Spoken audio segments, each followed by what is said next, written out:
Interpretation, लेकिन हम Schrodinger या फिर किसी एक दो साइंटिस्ट के पर्सपेक्टिव को नहीं रखेंगे या फिर एक दो कंट्री के पर्सपेक्टिव को नहीं रखेंगे।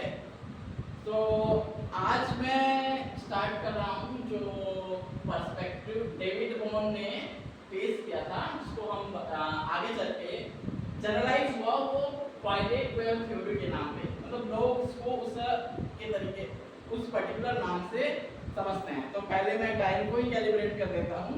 अभी 10:26 हुए हैं और धीरे धीरे मैं यही समझाऊंगा कि टाइम कैसे इम्पोर्टेंट है इस पर्टिकुलर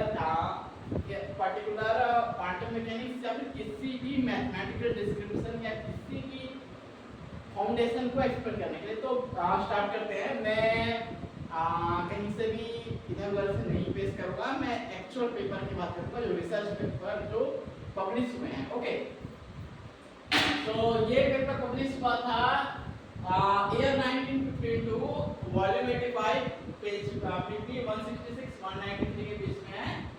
सो इसका जो टाइटल था वो uh suggested interpretation of the quantum theory in terms of hidden variable 1 and 2। Okay, so सबसे पहले तो मैं ये डिस्कस बताऊंगा कि इसमें मैथमेटिकल चीजें क्या क्या है। कि सबसे पहले नोटेशन को ही समझना सबसे ज्यादा जरूरी है रेदर देन उसके पर्सपेक्टिव से, क्योंकि फिलॉसफी तो कुछ भी हो सकता है लेकिन फिलॉसफी तब तक सही नहीं होती कि जब तक हम उसका एक मैथमेटिकल रिविजन पेश करें, मैथमेटिकल वर्जन। अगर हम फिलॉसफी एक पॉइंट और एक पर्सपेक्टिव से इसको सही लगे और हो सकता है दूसरे पर्सपेक्टिव से दूसरे की प्रोसेस भी सही लगे, बट एक्चुअल में अगर हमको सही में किसकी फिलॉसफी सही है या किसकी फिलॉसफी गलत है, इसको अगर हमें डिसाइड करना है तो उसके लिए एक मैथमेटिकल नोटेशन, मैथमेटिकल अप्रोच रखना पड़ेगा। तो हम सीधा नोटेशन से स्टार्ट करते हैं।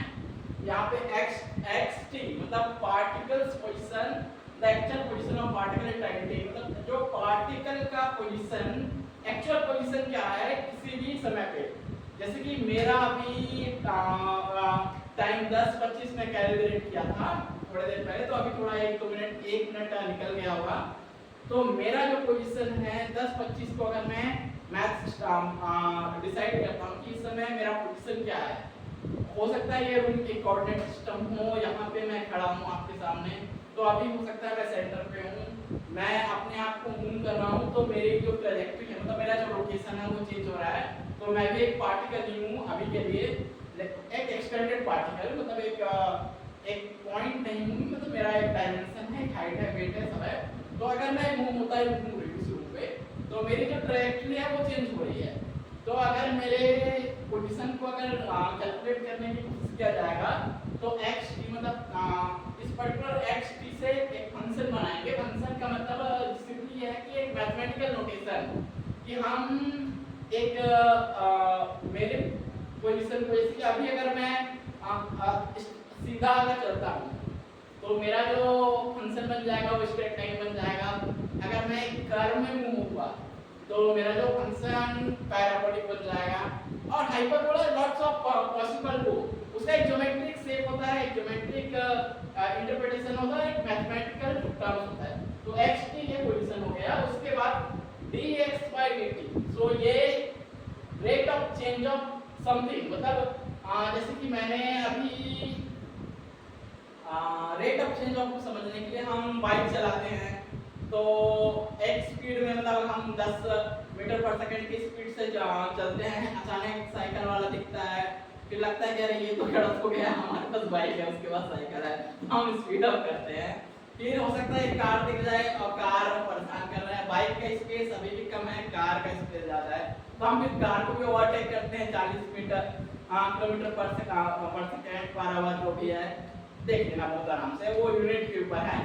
तो हम 80 की स्पीड से चलते हैं 80 km पर आवर, तो 1 घंटे में 80 किलोमीटर पहुंच जाएंगे अगर उसी स्पीड से चले। तो हो सकता है कभी कभी हमको एक बहुत फास्ट कार दिख जाए तो हम अभी भी उससे चैलेंज करना चाहते हैं कि चलो ये देखते हैं ये कितना ही स्पीड निकाल सकता है। तो आप 80 से 120 भी जा सकते हैं, लेकिन सभी व्हीकल का एक लिमिट है। तो जब भी हम किसी चीज में चेंज की बात करते हैं जैसे velocity, rate of change velocity को हम डिफाइन करते हैं कि dx by dt।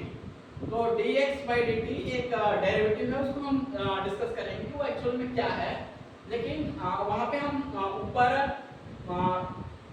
हमारा जो पोजीशन चेंज हुआ उसका और नीचे हम टाइम जो चेंज हुआ उसको डाल देते हैं और वेलोसिटी डिफाइन कर देते हैं। फिर उसको मैथमेटिकल लैंग्वेज में तो रिगरस मैथमेटिकल अप्रोच है या एक रिगरस फिजिसिस्ट वो यही बताएगा कि velocity is just the first order derivative of position in time. Okay, so this ये वेलोसिटी हो गया, this is time, this is an operator, ये ऑपरेटर है, ये 3 डायमेंशन में इस तरीके से लिखा जाएगा। ओके, सो इस ऑपरेटर का काम मैं बताऊंगा कि ये एक डायमेंशन में डेरिवेटिव है, लेकिन ये पार्शियल डेरिवेटिव है।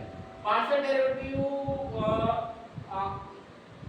डेरिवेटिव और डेरिवेटिव में अंतर ये होता है कि इसमें एक ही डायमेंशन के इन्फ्लुएंस को देखेंगे, दूसरे डायमेंशन के इन्फ्लुएंस को नहीं देखेंगे। मतलब अगर x कोऑर्डिनेट में मूव हो रहा है तो y के इन्फ्लुएंस को हम टोटली इग्नोर कर देंगे। ओके, सो ऐसे ही ये 3 वेरिएबल है और इसे ग्रेडियंट ऑपरेटर भी कहते हैं, इसे हम अलग-अलग ऑपरेटर बना सकते हैं। और उसके बाद हम आ जाते हैं वेव फंक्शन। फिर ये r/e/s अंडर h है, तो ये तो थोड़ा पाथ इंटीग्रल फॉर्मूलेशन या फिर एक ऐसा चीज जो वेव फंक्शन का एक शेप दे सकता है, उसको वेव फंक्शन डिकम्पोजिशन कहते हैं या वेव फंक्शन कंस्ट्रक्शन कह सकते हैं। मतलब हम वेव फंक्शन को एक ऐसा सिमिलर मतलब एक ऐसा मैथमेटिकल मॉडल देते हैं जो हम मैथमेटिक्स उसको हैंडल कर सके। मतलब कि अगर हम मैथमेटिक्स करना शुरू करें तो हम बहुत ज़्यादा प्रॉब्लम में ना फंस जाए, क्योंकि एक लेवल के बाद हम उसका फिजिकल इंटरप्रिटेशन निकाल ले पाएंगे। सो डेविड बॉर्न की जो पायलट वेव थ्योरी ये कहती है। सो डिबेट अब शुरू कहाँ से हुआ? डिबेट क्या शुरू हुआ कि क्वांटम मैकेनिक्स डिटरमिनिस्टिक है या नॉन डिटरमिनिस्टिक है। सो हाइजेनबर्ग आए, उन्होंने अपनी अनसर्टेनिटी प्रिंसिपल ला दी और उन्होंने एक बहुत अच्छा सा पर्सपेक्टिव पेश किया कि क्वांटम मैकेनिक्स में हम चीज़ों के डेफिनेट या एग्जैक्ट होने को हम नहीं डिसाइड कर सकते। बेसिकली क्वांटम मैकेनिक्स में ये हम पढ़ते आ रहे हैं कि चीज़ें सर्टेन नहीं होती, अनसर्टेन होती है। फिर उसके बाद आइंस्टाइन ने एक हिडन वेरिएबल थ्योरी प्रपोज किया, बट लोगों ने डिस्कस किया, लेकिन आइंस्टाइन का जो मैथमेटिकल फॉर्मुलेशन है वो क्वांटम मैकेनिक्स के लेवल तक स्ट्रॉन्ग नहीं था, क्योंकि उनके सिर्फ आर्गुमेंट्स थे, उनके पास रिगरस मैथमेटिकल अप्रोच उनके पेपर्स में नहीं है। मैंने उनके पेपर्स भी रीड किए हैं, मैं आपको रीड भी कराऊंगा। ठीक है, तो आज हम अभी जो बेसिकली डिस्कस करेंगे David Bohm pilot wave theory. Okay, so ये particular rate of change of position with respect to time, h head के रेड्यूस्ड लेंथ कांस्टेंट है, ये m मास ऑफ पार्टिकल है और ये इमेजिनरी है। ये एक इमेजिनरी नंबर, मतलब एक इमेजिनरी नंबर के terms, imaginary terms, imaginary symbols को मैं एक्सप्लेन करूंगा। ओके, और ये अगेन ये जो ऑपरेटर की जो बात कर रहा हूँ, 3 डायमेंशनल ग्रेडियंट ऑपरेटर को हम वेव फंक्शन से डिवाइड किए और उसके नीचे वेव फंक्शन को इटसेल्फ भी रख दिए। फिर एक क्यू बन के आता है जिसको हम कहते हैं क्वांटम पोटेंशियल डिफाइन करते हैं और उसका कुछ फॉर्म होता है h head square divided by 2m और ये del square r divided by r। Okay, ठीक है, तो ये भी एक ऑपरेटर है। ऑपरेटर मतलब ये एक्चुअली सेकंड डेरिवेटिव, मतलब सेकंड डेरिवेटिव मतलब अभी मैं जो स्टोरी बता रहा था कि बाइक और कार और साइकिल इसके बीच में हम बात करते स्पीड, तो बीच में क्या हो रहा था, मैं स्पीड बढ़ा रहा था तो मेरा वेलोसिटी चेंज हो रहा था, लेकिन वेलोसिटी भी कांस्टेंट नहीं हो रहा था, तो वेलोसिटी भी टाइम के रिस्पेक्ट में एक बार और डिवाइड हो जा रहा था, तो सेकंड डेरिवेटिव पे आ गया, तो उसको एक्सेलरेशन बोल देते हैं। तो एक्सेलरेशन के फॉर्म में, मतलब एग्जैक्टली एक्सेलरेशन नहीं, second derivative, second order of something, मतलब किसी भी चीज का सेकंड ऑर्डर, मतलब एक बार उसको डिवाइड किए फिर उस सेम चीज को एक बार फिर से डिवाइड कर दी, क्योंकि हमको चेंज का भी चेंज दिखाना है। जैसे कि आप एक सेंटेंस कहते हैं कि don't be a jack. Okay, एक मतलब गाली भी दे देते हैं कि you are talking like jack. Okay, so jack होता है third order derivative. Okay, so हम वेलोसिटी पढ़ते हैं, एक्सेलरेशन पढ़ते हैं, फिर उसको एक बार और अगर टाइम के साथ डिफरेंशिएट कर देंगे तो जेट बन जाएगा।